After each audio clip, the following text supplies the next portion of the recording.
கிறிஸ்துவின் பிரமாணம் தான் ரொம்ப கடினம். எப்படி இருக்க தெரியுமா? இங்கே கொலை செய்யாதிருப்பாயாக, நீ செய்யற வர என்ன கிடையாது, பாவம் இல்லை.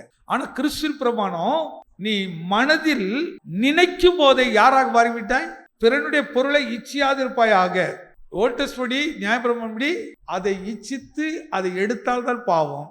ஆனால் நீங்க மனதிலே நினைத்தாலே பாவம். இந்த பூரண பரிசுத்தம் என்று பேசுறேன்ல, பூரண சத்தியம் என்று சொல்ற பாருங்க.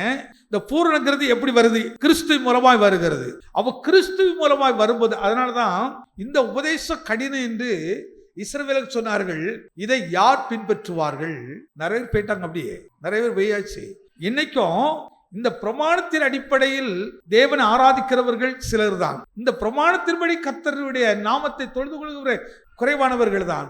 ஆனா உலக வழிபாட்டின்படி கர்த்தரை தேடுகிறவர்கள் அதிகமானவர்களுக்கு.